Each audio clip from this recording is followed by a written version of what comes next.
Well, yeah. So we talked a little bit about a month or two, maybe three even, uh, ago, and had a little conversation. But let's just kind of pick back off where we left off. How have you been? Good, man. Really busy Really still. busy? Yeah. And it's not gonna be slowing down anytime soon. Yeah, it sounds like 2024 is a big year ahead of you guys, especially in Idola, right? Yeah, so we are about to embark on recording the second half of our double record. Uh-huh. Uh, and doing that out in LA. Putting out the first half of the double record uh shortly. I don't know if Mhm. the date was announced or anything yet, but I No, know. nothing's been announced yet, so Uh, let's yeah, we'll I, leave that for the marketing guys. well, yeah, I actually don't know. I couldn't spoil it if I wanted to because Uh-huh. I don't know exactly when it comes out either. Yeah. Yeah, Um, you're in a really kind of interesting position in the band where you're not really on some of the promotional stuff, but you're still working very closely and still being a really I think important part of the band. well, Um thank you. and everything that goes on.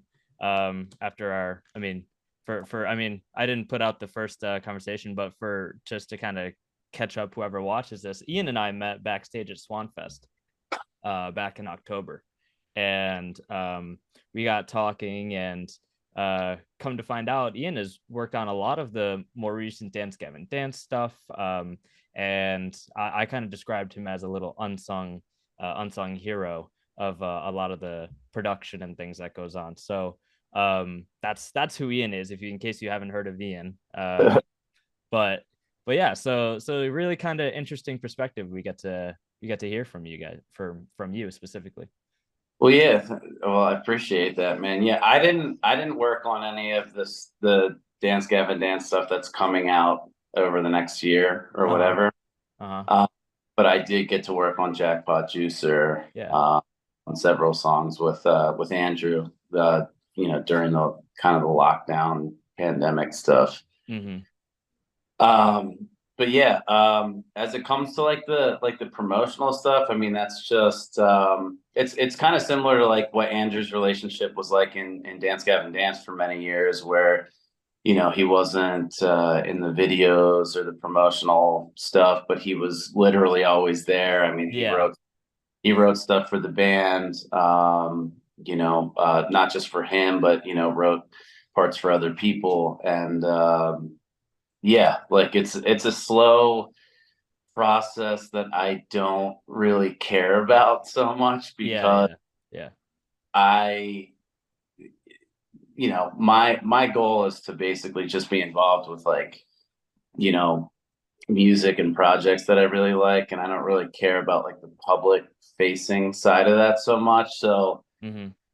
it can be weird the fact that like I'm only doing like these extra roles in the videos or whatever, but at Mm-hmm. the same time it's like I'm not really missing out on anything other than a whole lot of stressful like legal Yeah. stuff that Yeah. The complicated things. yeah, like contracts and all that kind of stuff. Like, yeah, the way that my position is it's much more simple in a lot of ways, and Mm-hmm. I kind of like that with the fact that I'm with how busy I am. Yeah. Yeah. That definitely makes sense. Um, so you just got back from tour. How was that? Yeah, so back in June, Andrew and I, just him and I, prepared like I think it was like 45-minute like acoustic set um, to be like the featured opener on the Stola's reunion show in LA. Mm-hmm. And um, and it went super well. It was like super easy, and we just thought like, why don't we do this? Do this some more. Yeah. You know, it's always been a goal of Andrew's to do some solo stuff, that's, maybe not thematically aligned with essentially the concept of what Idola's been for many years, Mm-hmm. or, you know, differs greatly from what he does with Dance Gavin Dance and stuff. So we just we put together an acoustic show. And then we added Sergio to it. So it was the three of us. And then at the last minute, we added Leo from the band Post NC Mm-hmm.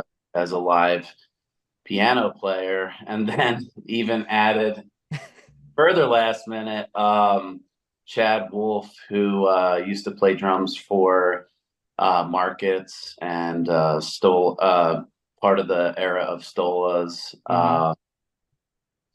So we basically turned the acoustic thing into like a full, almost live band, and Yeah, almost a full production. yeah, and I mean it was amazing, like we didn't know what to expect because the two, there were three acts on the tour. It was Andrew headlining, Sergio was like, the featured opener, and Sergio's brother David and his band Sonny Bronco opening. Mm-hmm. And that was actually the lineup that we had, pretty much at the Troubadour show, Mm-hmm. with Sonny Bronco opening. And like it was incredible because like Andrew and Sergio, neither one of these guys have any solo songs released or Yeah. really Yeah, I've kind of recorded. realized that. Yeah. And like the turnout was great. I mean, it was a show, it was a tour that like basically started a week and a half before Christmas and ended right before Christmas. And like the people that came out were just like amazing. And a lot of the shows were pretty packed, and you just never know what to expect like a couple days before the holidays. Yeah. So it was awesome. It was a lot of fun. We got to do things that uh Idola or Dance Gavin Dance like really can't or won't do in their live show, which is like, we had parts where we just had like jams. We're just jamming. We brought for one song when we had the drummer on stage and everything, we brought Nick Hames up, Mm-hmm. this phenomenal like blues guitar player that is friends with Sergio and was in Sergio's live band, and we would jam. We'd do like a reggae jam for um, for several minutes, Yeah. and so we got to do a lot of like fun stuff that was like getting to certain corners of music that we don't often get to.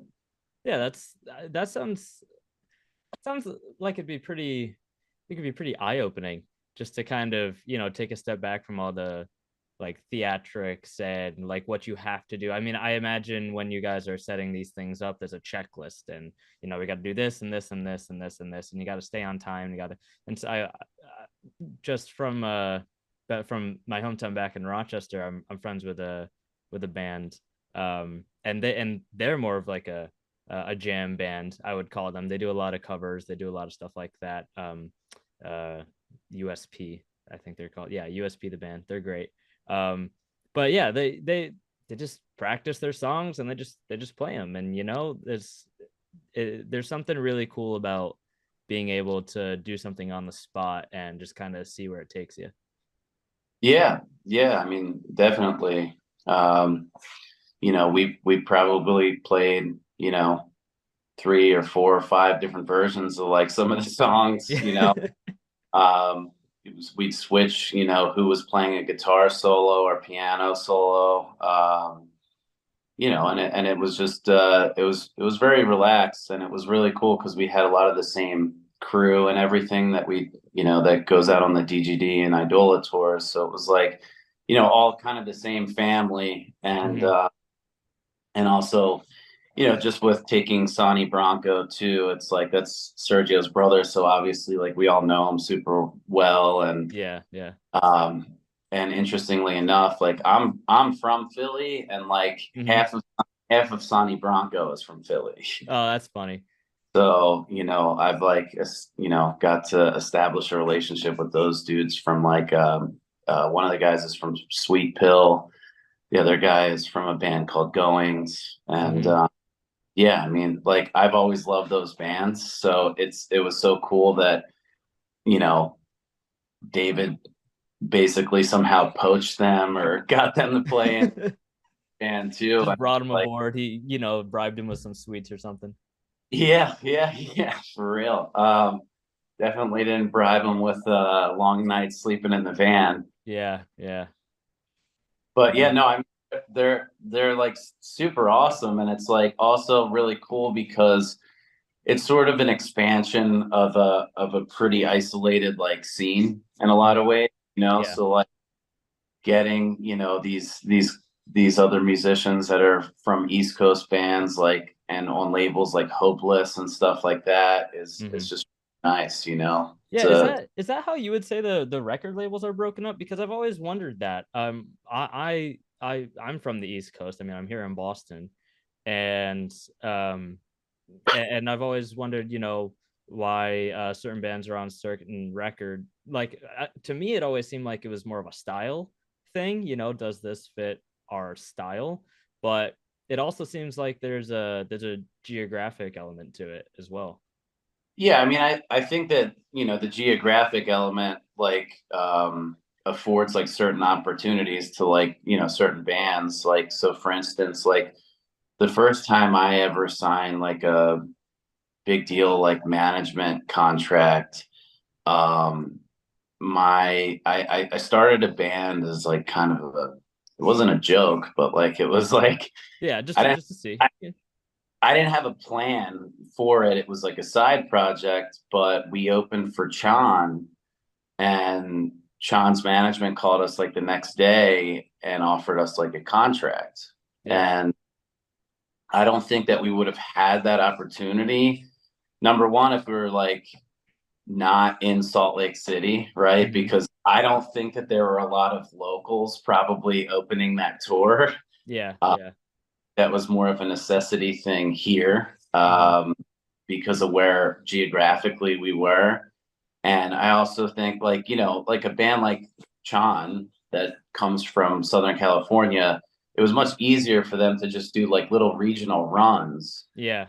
and come across, at bands like mine versus, I don't think they probably toured to the East Coast nearly as much. Yeah, I was I mean, I always see, the little runs that, Dance Kevin Dance, Idola, um, and even the more recent tour that you guys just finished, where it's mostly West Coast stuff. Sometimes going to Texas a little bit, um, but it's mostly West Coast stuff, and I'm always like, man, like come to the East Coast, do an East Coast run. Yeah, no, I mean, you're not wrong. And like, I think that sort of those geographic limitations, like, Yeah, so Andrew and I met in 2012, yeah, when I was fronting a band and he was fronting a band, and we were pretty much the only post-hardcore bands that were, uh, I don't know, like on the short list of opening bigger shows here. hmm, And we started working together, and Idola was first to tour, and they obviously set these tours up where they're basically doing just a little West Coast thing because it was cheap, it was, easy. A lot of our personal networks, especially when you're touring early, if you're a band that is barely breaking even or something, like, yeah, you know people that live in Salt Lake City have family in Reno that they can stay with to make, yeah, yeah. Take some of the cost off of it, I'm yeah, guessing. family and friends in California. Like a lot of the early tours I did. So like I took Vise. Do you know the band Vise? No, The no. So Alan from Hail the Sun, Okay. his main band, the one that he had been in. I believe they might be on hiatus or something now, but like I took these guys on their first tour, and it was like more of a Western tour. And it was like every city we were in, these guys had friends from college Yeah. since Yeah. California. So it just made those tours a lot more bearable and easy, and also gave you a little bit of a built-in audience, you know. So Yeah. if you go to Southern California and half these guys went to, you know, universities down there, all their homies are coming out, right? Mm-hmm. So you're not playing in Oklahoma City to, you know, just the sound guy or something, you know Yeah. what I mean? Yeah. Yeah. So it definitely, you know, as much as a financial thing, it made for better vibes to play in cities where you sort of had a network already. Yeah. Yeah. That definitely makes sense. Um, that's so interesting that you mentioned Hail the Sun. I've been they I think they just put out a record this year, if I'm not mistaken. Yeah. Yeah, I've been bumping that. That's been pretty good. Um, so in terms of the new Idola, what do you think you're allowed to tell people? Um, I can speak. Look, like Andrew's been talking a lot about it at the VIPs and like even on stage. So Yeah. I think there's a good amount of information that, like, you know, is fine to talk about. Yeah, it seems a lot like you're if you're in the know, you're in the know, but you either have to go to a show or you got to know somebody that knows. It's kind of weird how not a lot of the information is like you're not getting everything from the Idola Twitter account. You're usually getting it from a friend or from a band member or something like that. I mean, I saw a little sneak peek of the set of I think the music video that you guys just did in Vegas uh, from one of my friends, Riv, on Twitter. She's awesome. Um, Was she and was she one of the extras? yeah, yeah, she was one of the extras. Okay, okay, yeah. Yeah, yeah. So not too much, but the overall setting.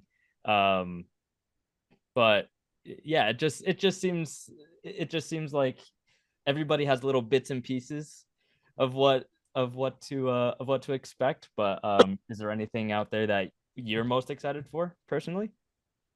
Um, yeah, I mean, there's a tour announcement coming up Yeah, that's sort of like a, you know, bucket list.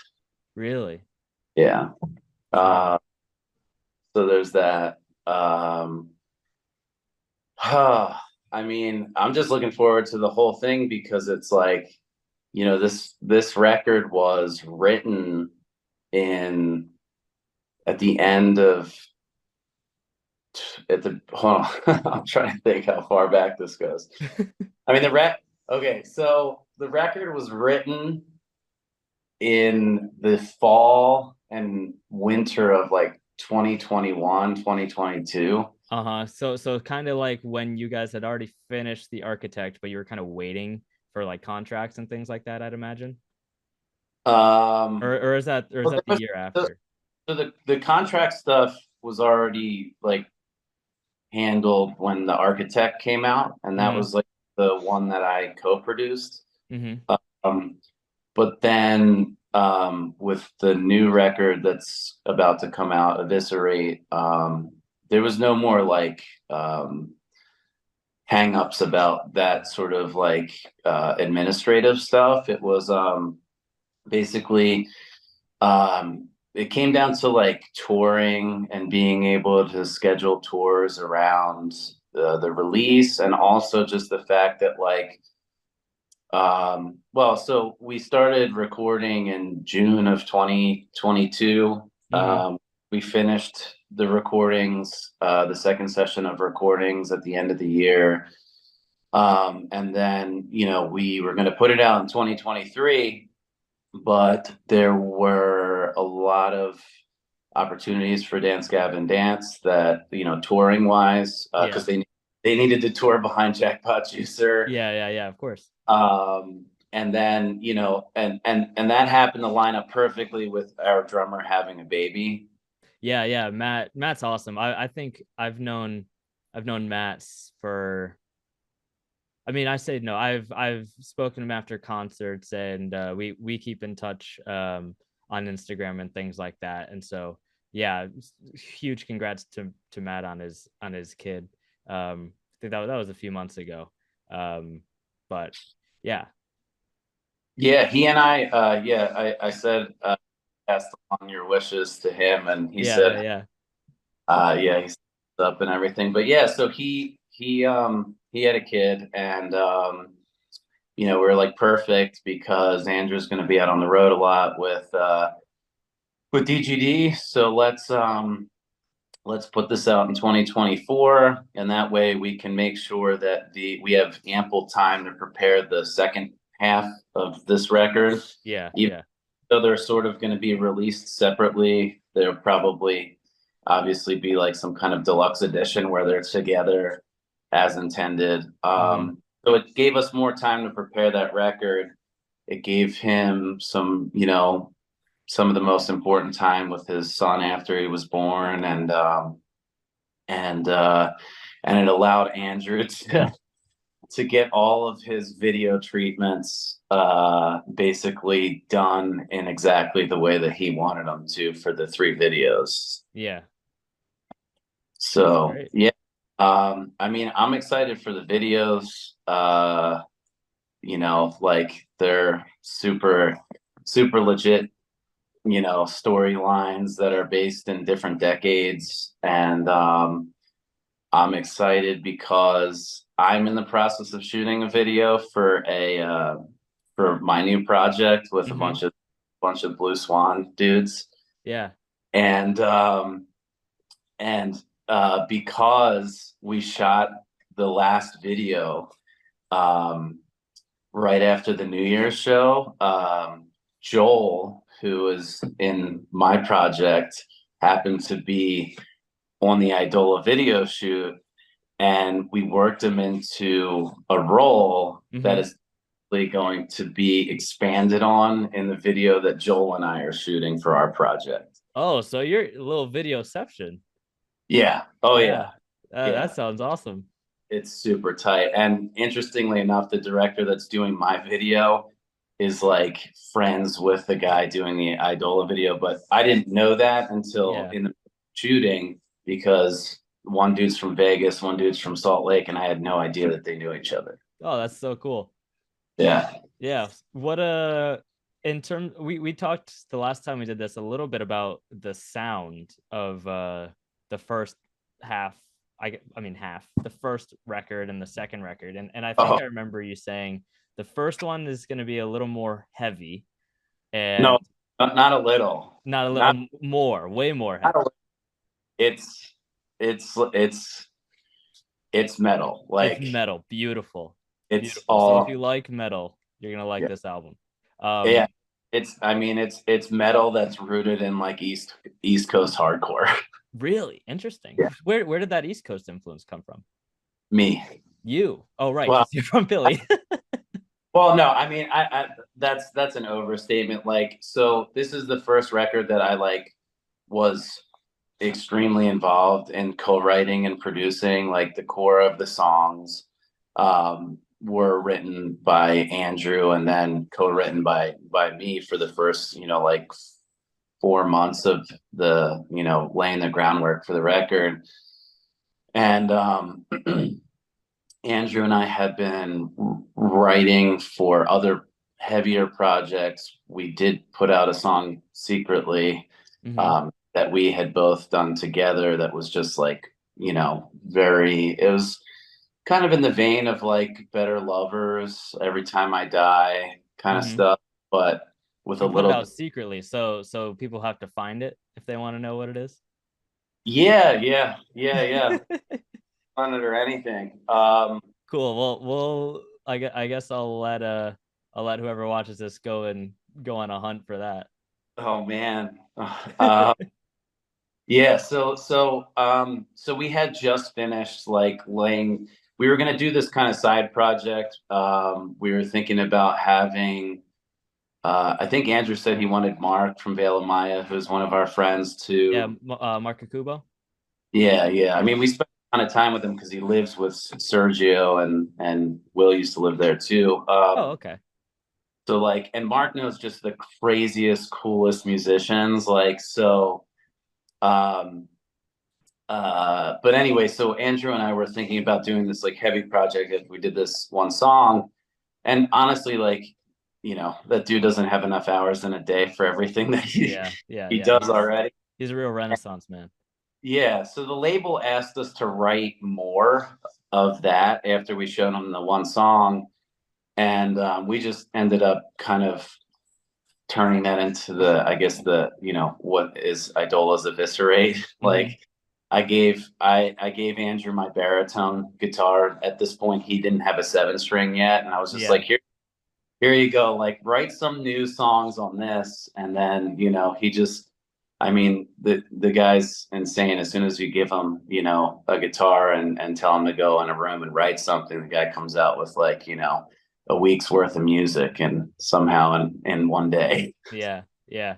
And then for the well, first of all, that sounds super exciting. I'm a huge like August Burns Red fan, and they're from Lancaster, PA, and so like I think August Burns Red was my first concert I ever went to. I still have the shirt from the first ever concert I went to of theirs. And so that makes me super excited. And then for the second half, which you guys are about to start recording, if I'm not mistaken. Um, I think I remember you saying it's going to be more grand, more kind of orchestral. You're gonna have a lot of parts to it. Yeah, I mean the songs are, you know, um, more uplifting. It's supposed to be a pretty strong counter to the heavy record. The heavy record is like extremely dark, like Yeah. not just in sound, but like, lyrically, it's Mm-hmm. like definitely the harshest, most pointed lyrics to come out of Idola. And Idola definitely already had some of those, Yeah. you um, some of those themes and I guess like vernacular. Yeah. Yeah. Yeah. But it's yeah. So Mend, the second lighter record is, I mean, a lot of the songs are like pretty pop oriented. Um, as they sit now, not all of them even have like acoustic drums. Mm-hmm. Uh, that might change because Eviscerate was essentially all internally produced, between really Andrew, myself, and Matt Hansen. Mm-hmm. Um, with a little bit of input from Mike Som, who was the recording engineer. Yeah.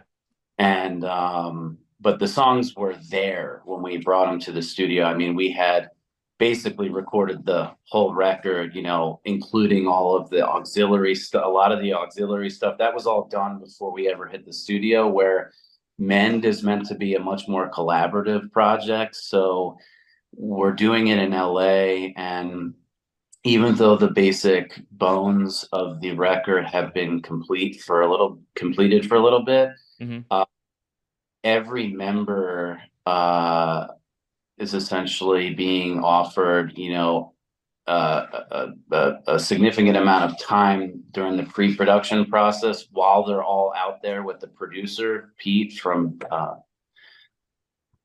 I don't know if I'm allowed to say. Don't say if you don't know if you're allowed, then don't. Yeah. So while they're out there, basically the final versions of the songs will be written like in the studio setting, where that's opposite from what it was before. So because it's much more creative and collaborative on the spot for this one, and the songs are lighter. You're right. There's going to be a lot more like lush instrumentation. Looking at having horn players, woodwinds. I think some string players. So yeah, it'll be much more of a lush production where Eviscerate is incredibly angular and Yeah. meant to sort of, you know, stab you a little bit. Stab you a little bit. Hey man, I mean these are it's no secret. These are it's been a rough past few years for a lot of people.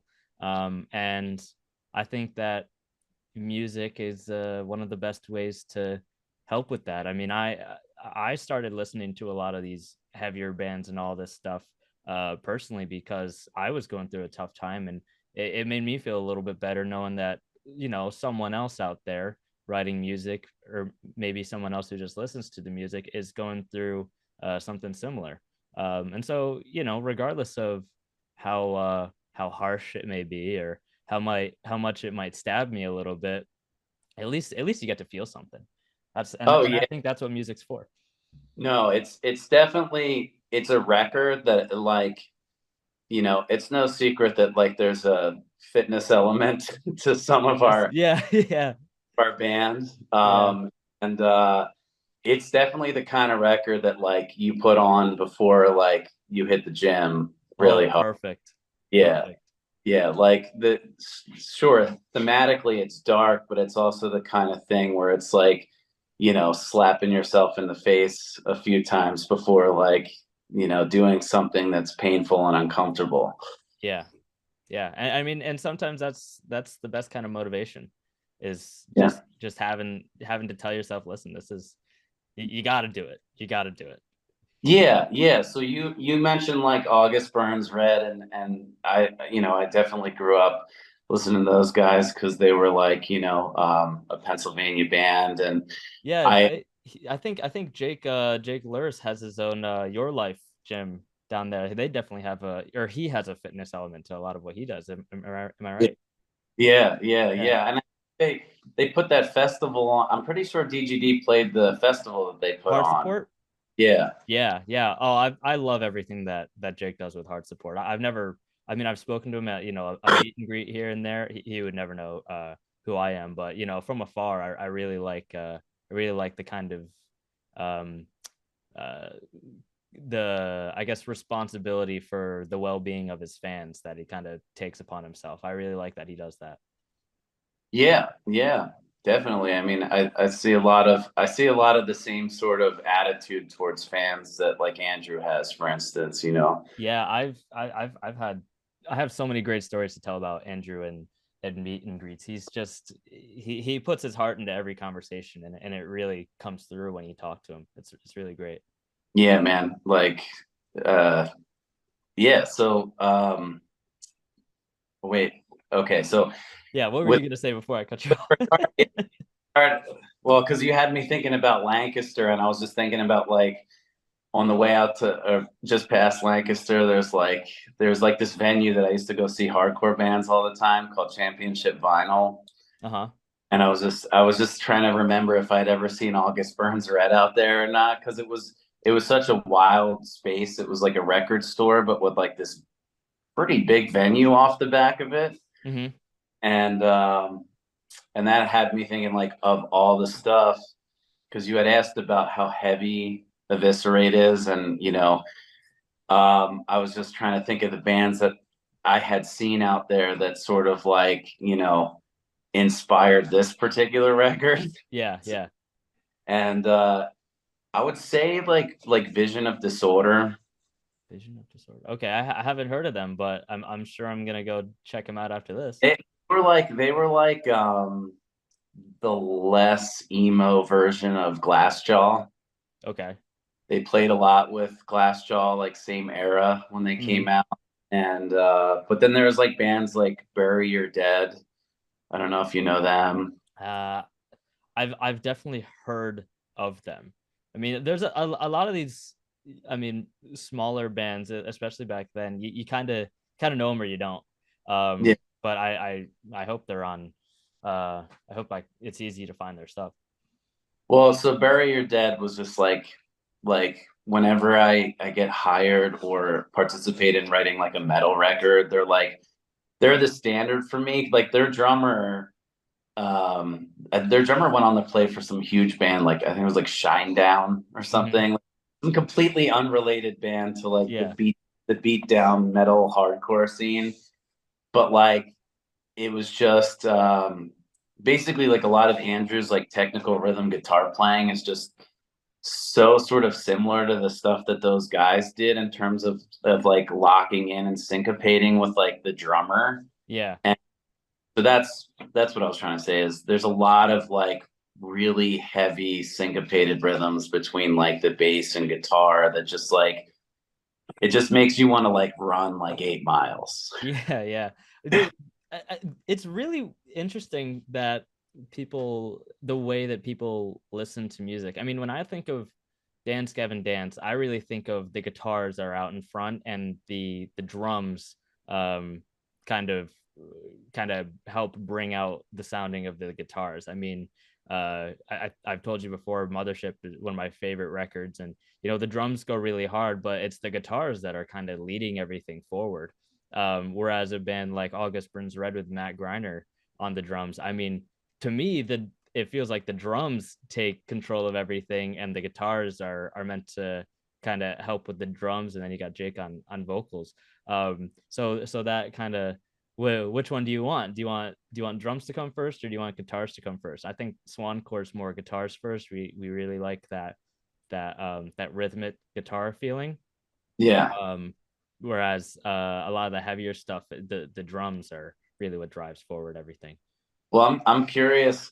I'm curious what you end up thinking about which one is sort of leading the charge between the two on Yeah, I mean, this is perfect because it sounds like it's the best of both worlds. I mean, like I was thinking as you were saying that, like, which one is it? You know what I Yeah, mean? yeah. But then again, like, I don't think that this record sounds anything like Swancore. Hmm. Um, probably at all.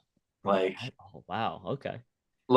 there's a ton of proggy elements still as it comes to like rhythms and parts not repeating and crazy like chromatic stuff or like these crazy sort of tempo slowdowns Hmm. like there's tons of proggy stuff, but like I mean, look, I believe it's probably important to like define whatever Swancore sounds like. Yeah, yeah, But like there are, this record is there's a ton of screaming between Matt and Andrew. Like it's which, I understand there's a lot of screaming like in Swancore, but it's like we're talking like different kind of screams than before, yeah. there's, Chelsea Grin kind of sounding, parts almost as it comes to the screams and everything with these super lows and these highs like Yeah. stacked on top of each other. So yeah, I don't it's there are definitely some melodies and some lines that I would say are typical sort of like Swancore, but they're few and far between. And that's not intentional. That's just what happens when you pick up 7 string guitars and Yeah. you know um, get to a point where you're frustrated with most of life. Yeah, man, that's so interesting to think about. I hope you I mean, as I mean a through and through pretty much diehard Idola fan, I hope that you guys are I hope that given how different it sounds, the way that you're describing this new route, it almost sounds like you're a little nervous. Are you a little nervous for how people receive it? Because I hope No, you're not. no, I hope you're not. Because I mean, yeah, you should be as artistic as you possibly can, and if this is the direction it takes you, then run with it. no. I mean, okay. So look, so there's 2 records, right? So like Yeah. a lot of the stuff um, that Idola fans would have loved about songs, like big old songs like Low Tie or Humble Ledger, like stuff like that. There's that on the soft record, but like times five, Great. like super catchy stuff, pretty guitars, like lush harmonies and but with regard to the heavy record, no, I'm not. I don't think anyone's nervous because the record is ridiculous. Like Perfect. you're not going to be disappointed. You know what I mean? Yeah, yeah, Like, okay, so like it's just like if you took counterfeit shrines, for instance, yeah, you just put counterfeit shrines like I don't know, through like a metal machine. yeah. You know what I mean? Uh-huh. Like all those kind of hooks are still there. Like all the crazy, Sergio, like either like crazy Sergio guitar effects, like that stuff is all there. I'm just saying that historically, Idola is not a band that could be played on, for instance, like Sirius XM, like Octane, Yeah. right? Yeah. There are songs that we have that still absolutely sound like Idola, but that could be played on that station, for instance. Oh, great. Yeah. Um, so in terms of the story of Idola, this is kind of another thing I wanted to touch on, just to switch gears a little bit here. Um, Right. I had spoken to Andrew, I think back in 2021, kind of right as they were recording Jackpot. Um, and he had mentioned that he was sort of working on writing almost a book, kind of like an actual story the of the story of Idola, of kind of what happens throughout the songs and what everything is kind of about. Yeah. Do you know anything on that? Because I mean, I like reading. I like all that kind of stuff, and I'm really interested to see how I may perceive some songs versus what what the real kind of, I guess, like lore is behind the band. I mean, I know the story of the entire album cycle. Because it essentially concludes with the second of these two records that are coming out this Mm-hmm. year. Yeah. Uh, and it was all it's my understanding that it was always sort of formulated to be this way. I don't know if it was exactly supposed to be across this many records, but the storyline hasn't really ever changed in Mm-hmm. the like full concept of the of the story itself. But I don't know how much he's written down, but these are like, for instance, in the planning stages of like the records, it's made very apparent to everyone who's being involved with the writing the lyrics, especially and stuff, um, what the songs are supposed to embody and what is happening in the story, and then also the overarching theme of each record, like, essentially where it picks up in the story and where it ends. Like that's always made very clear. Um, Nice. Everyone involved in the process. I don't know if he's been writing it down though. I mean, Oh, I hope next time you see him, you ask him, because I that's something that you could sell as a hardcover book. I mean, absolutely, yeah, yeah. I mean, we recently pivoted on a lot of the management stuff that we're doing, and that pertained a lot to the actually this kind of stuff, like, yeah. you know products and I don't know, ancillary sort of semi-related stuff to the core of the band and the concept. So I think now is a better time than ever to like revisit this, um, because I mean, it's really cool that a lot of us don't have public social media like at all, because Yeah. but it also handicaps us in a way where it's like, I actually didn't know any of this. Yeah, well, I mean, I think it's probably for the better. I try and limit my social media usage, and I mean, it's a useful tool, but I've there's definitely a line between using it as a tool and making it a part of your personality. Um, so, you know, no fault on you for not having much social media. It's probably better that way. Yeah. I mean, I have a private page, but like a lot of the other dudes in the band don't have any, don't Yeah. use it. um, Andrew included. So I uh, I believe that we were talking about doing this like at like last year as we were going over the list of stuff that we could do. I mean, it'd be a phenomenal thing to like, I would maybe push to be like, let's do it in like a graphic novel, Oh, that'd be perfect. Um, but we'll see. We'll see if what maybe it stays mysterious forever, and it's up for interpretation forever. I don't know. That would also be cool. I mean, everything's awesome. I have Like I just feel like I just saw this interview recently with Roger Waters from Pink Floyd, uh-huh. and he gets asked the question about like if he like deliberately wrote the wall. Sorry, not the wall. Is it the wall or is it no Dark Side of the Moon? If he deliberately wrote Dark Side of the Moon to pair up with Alice in Wonderland, Yeah. you know, that's like the this big urban myth or whatever you want to call it, and like the guy's like 75 years old, and he's just like no, like I didn't do it. But it's like, how cool would it be to have never given a definitive answer until we were like senior citizens to Oh, be like, oh, this is what it was about. yeah. Yeah. Yeah.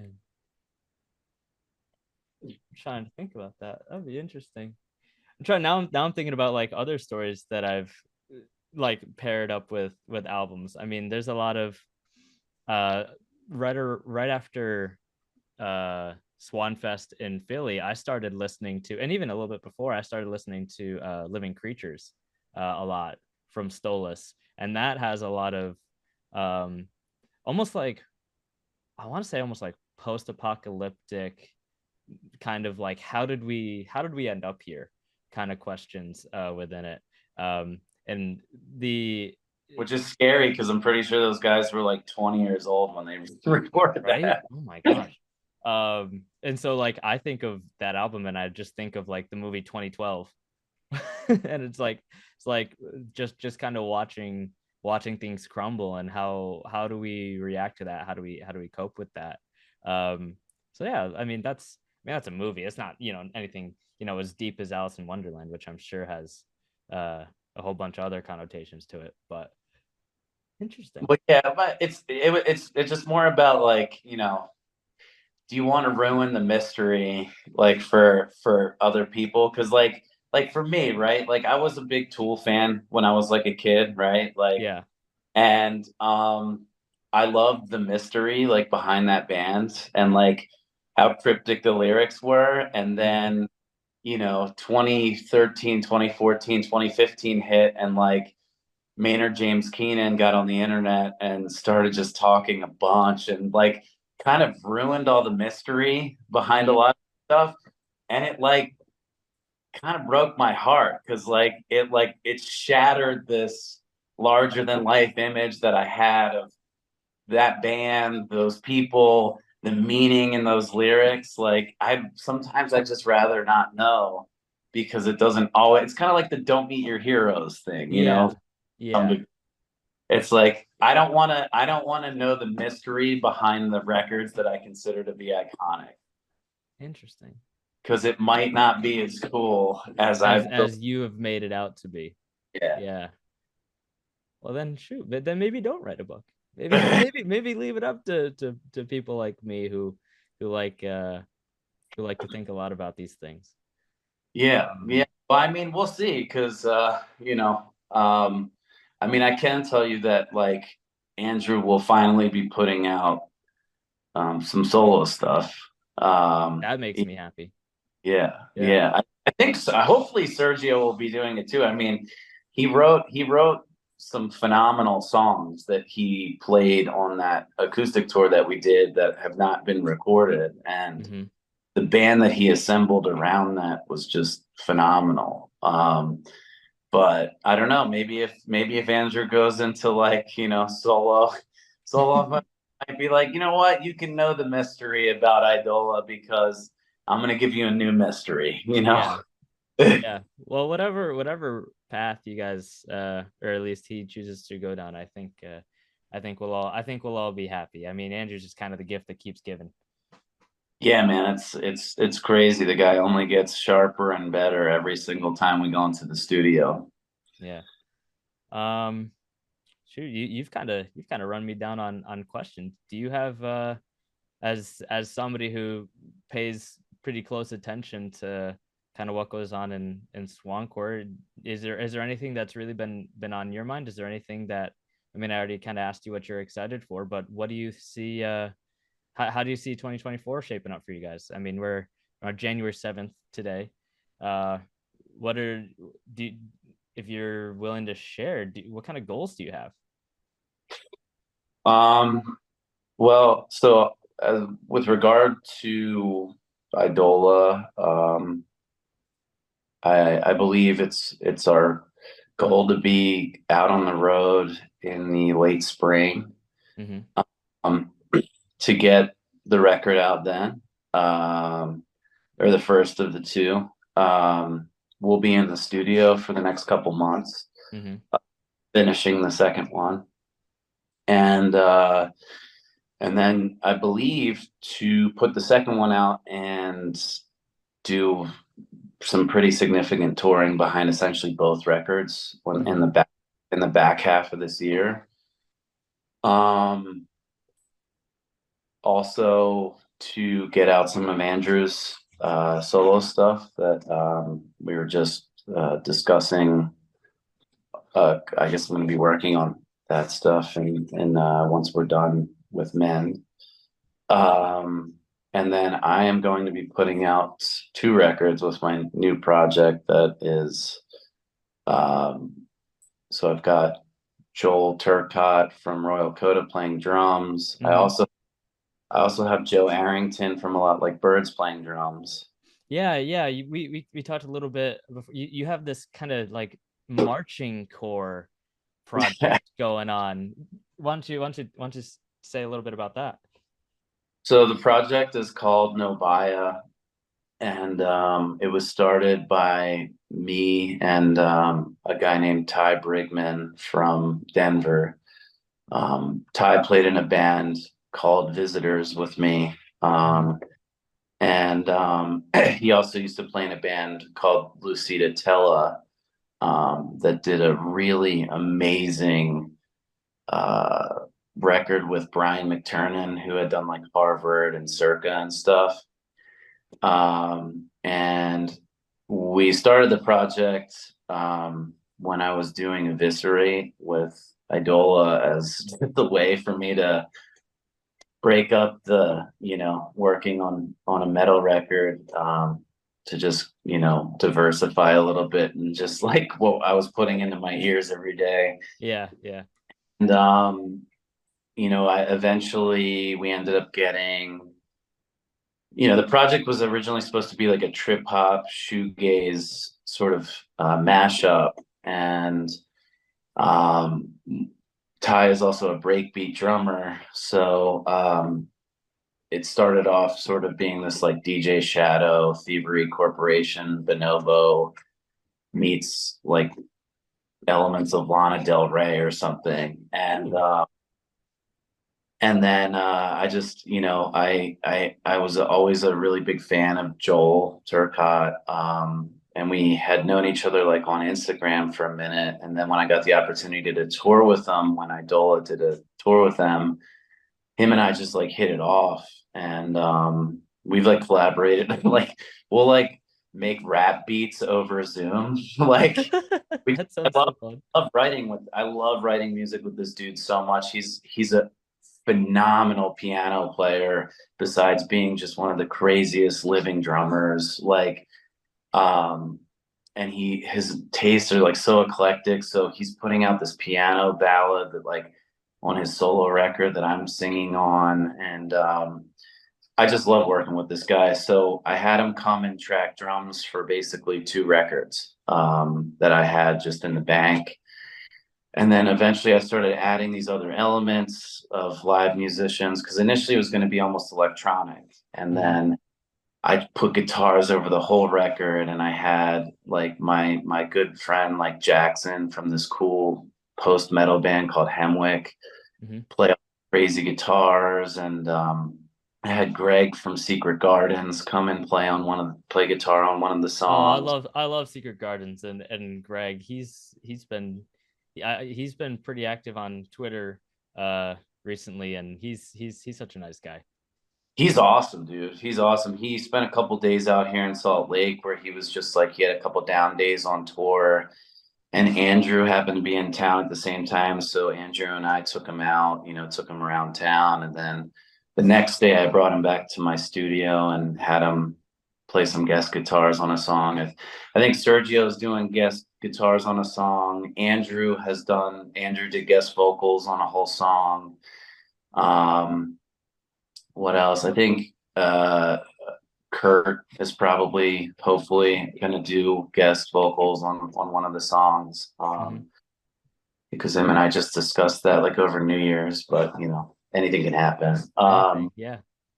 But yeah, so like I've gotten a bunch of these people in the Blue Swan orbit to contribute stuff to this project, and in between these Idola tours, since I'm sure Andrew will be doing stuff with DGD Mm-hmm. as per usual. So like I would love to during those times, my goal is to essentially launch this project Novaya.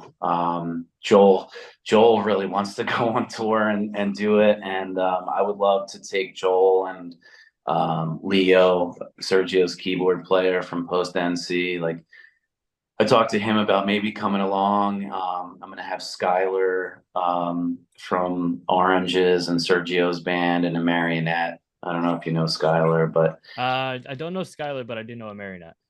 okay, so he's probably going to be doing some guest guitars on the second record, and I talked to him about maybe even touring with us. So we'll see where it goes. Yeah. It has Sergio called it Blue Swan's wet dream when he heard the record. Oh, that that should perk some ears. That should make some people happy. Because I mean, just for the last few years, we've had a lot of just kind of in the Blue Swan um kind of sphere. I mean, it started with kind of Dance Gavin Dance blowing up, and then in my opinion, Idola kind of followed, and Royal Coda and Cyan Var, Wolf and Bear. But it's been a while since we've had something new come into this whole kind of scene that everybody collectively really likes, and so I'm hoping that's new in this scenario. I think new is always better, and so Yeah, the more you can put out for us and people like me, I think you can't go wrong. well, thanks, man. Yeah. I I look at it as like a lot of the Blue Swan crowd is now in their early to mid 30s, maybe even slightly older. Yeah, Uh, that's true. You go to concerts, and um you're starting to get a little bit wider age range. yeah, Yeah. and I think that this particular project is something that can scratch those like more mature itches with still getting enough of the elements of because there's lots of tapping guitars and like a lot of like the more proggy sort of elements, but they're used in a more pop structure. But there's all it's all super high vocals, either falsetto or just my like high countertenor voice. So Mm-hmm. like it's something that I feel like it covers a lot of bases, especially if you're one of the more mature, like aging, like original OG Blue Swan Yeah, fans. yeah, Idola was what I believe like the first Blue Swan signing or whatever, and like that was the better part of 10 years ago. So yeah, yeah. The uh, Blue Swan's definitely come a long way. I'm wearing I'm wearing a little Blue Swan record shirt that Sergio sent out to me a couple awesome. years ago. So I've been holding on to it for a while. I always love wearing it. Yeah, so I feel like Novi, like this new project Novaya is like, look, if you're a huge Dance Gavin Dance fan or a big Idola fan or you loved oranges or like anything in that, but like your girlfriend really likes to go to Coachella and likes those people, like this record is for both of you. Oh, Or you're gonna mend the gap. yeah, my goal is to bridge the gap Great. between mainstream festival type people and super niche, weird, proggy, I don't know. I don't know how to even describe Swan, what. just I would say Swancore as a whole is even a better, not better, but another way to put it. It's so funny that you say you make a girlfriend that comparison, because I actually have a friend, one of my best friends, and I got him into Dance Gavin Dance when we were in college, and we go to Dance Gavin Dance concerts, whenever we can. But he just recently bought a house, and he's got a girlfriend, and his girlfriend cannot stand just screaming. She's such a sweetheart, awesome person, love her to death. But she hates it. And so he's like, I'm trying to work her to it. It's like kind of like the goal is to work her into Swancore. And so yeah, I mean, I guess we'll see it. We'll see if she likes your new stuff. I'll definitely make sure she hears it. Yeah. I mean, look, I've done a lot of uh, informal focus group testing, and Yeah. it's gone pretty well. Like people that don't even like me as a person still really like the music. I bet, So well, that's the biggest compliment that you can get then. yeah, I mean, like Yeah. if I could bridge the gap, not by sitting in front of you, but just by playing you an hour of my feelings, then I think it's got potential, I Yeah, guess. hey man, you ever need another set of ears, shoot an email my way. Oh, absolutely. Absolutely. I mean, I should have something pretty soon. The text I got from Andrew last night said I have 5 weeks to get it done. Five So weeks. Woo. yeah, I mean Nice. it's close. And like I said, I mean, I'm already in the process of shooting the video for the first single, which is going to be very cinematic. Yeah, Um, feature Joel from Royal Coda as the main character. great. Yeah.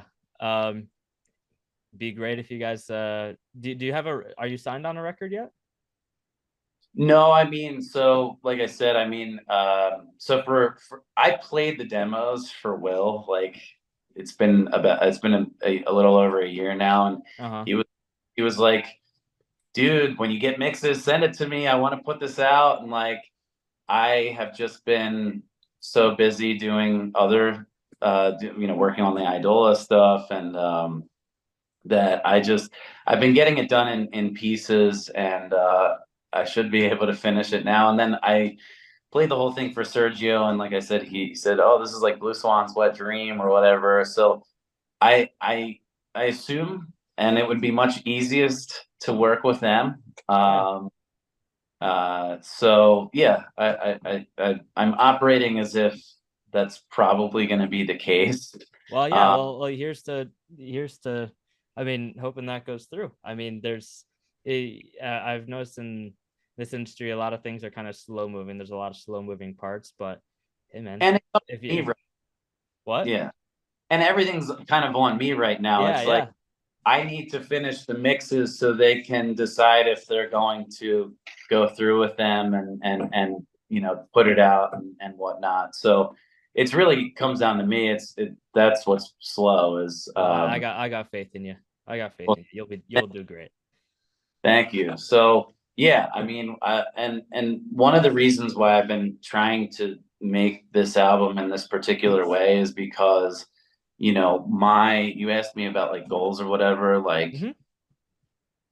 the goal that I didn't, besides putting out 4 albums this year, sorry, 5 albums this year. That, oh my gosh. 2 Idola, one Andrew Michael Wells, 2 Novaya records. Wow. Um, I think if not three, or if not five, it'll be three. At the very least. Yeah. But what I would like to do is get back into recording engineering and producing more. Um, I've been working on something with my partner out here, Mm-hmm. like in the hip hop world, because we have some pretty big artists that live out here in Salt Lake that Yeah. so been working on that, but basically that's what I want to be doing. I want to be working with, you know, whether it be new Blue Swan artists, or just people in that circle, like, you know, in terms of co-writing, producing, like you mentioned Secret Gardens, like I, you know, co-wrote all of Andrew's like guest vocals on that, Yeah. produced them. And I love doing that stuff. I love like basically taking somebody else's talents and figuring out how to like push them sort of in directions that they might not normally gravitate towards. So Yeah. I would love to be involved on the creative side, like and that's one of the things I've been talking about with another band that's making a comeback, is uh potentially being one of the co-writers and co-producers to help launch their comeback. Sounds awesome. Sounds awesome. I'm super excited. Um, It's going to be a good year for music, I can yeah, promise. yeah, that's what we want, right? Cool. Um, I think that's pretty much unless you got anything else to say, I'll probably stop the recording and we'll see how it goes. I just want to say that I'm grateful for you asking me to do this and taking interest in this Oh, stuff. dude, of course. Don't even. I wasn't even so. I wasn't even supposed to. I told you this story already, but I wasn't even supposed to come into contact with you. I got backstage to Swanfest completely because I met a friend out in like Toronto over a year ago, waiting in line at I think at a Dance Gavin Dance or Idola show. Um, and we became friends, and they were doing some sort of Q&A with Tillian at Swanfest, or at least that was the plan. And Tillian asked if they needed a plus one, and just kind of looked at me, and I was like, yeah, sure. And so I was kind of staying out of everybody's way, but I was not supposed to be there. So, I'll take interest in everything, and uh, That's glad, awesome, man. glad you That, gave me that the time. that had to be a pretty legendary day for you. Oh, it was awesome. It was awesome. Seeing Anthony Green playing football with his kids backstage, and being able to go up and experience Cyan Var practically standing next to him, or not Cyan Var, Stolas. Um, yeah, it was a great day. It was definitely a great Were day. you there for my reunion with Anthony and Bam? Anthony and Bam. I think I was. We were just kind of hanging out towards right before the DGD set, if I remember correctly. I'm not sure Oh, I was. yeah, it was like right after a Say Ocean set. Mm-hmm. Um, because it's weird. Like Anthony was one of my closest friends for a period of time, like when I was in high school, and he had graduated in like maybe 2 years before. And and then I knew Bam from like 2007, like around that time. Mm-hmm. And I guess they've become friends. Oh, Like, so now it's just a whole little reunion. right. So I ran into Anthony because, and then Bam came up, and and then it was like that Spider-Man meme where they It were was like, like how do you know? And it was, dude, it was so wild. Like I wasn't even gonna come to that. I wasn't even gonna come out for that, you know, and my mom's been going through some like wicked sort of health problems in Philly. So I was like, you know what, I'll go out and like visit her, and I'll pop in, you know, like yeah, yeah. I only made it like right before Say Ocean played, but yeah, like I ran into those two dudes at like the same time, and I was just like, oh my God, like this is completely odd for me too. Like, Yeah. I mean, I hadn't seen Bam in like 15 years, you know. Wow. That's a long time. Well, cool. Yeah, let me stop the recording, and we'll we'll chat a little bit more. Give me a second. Okay. Uh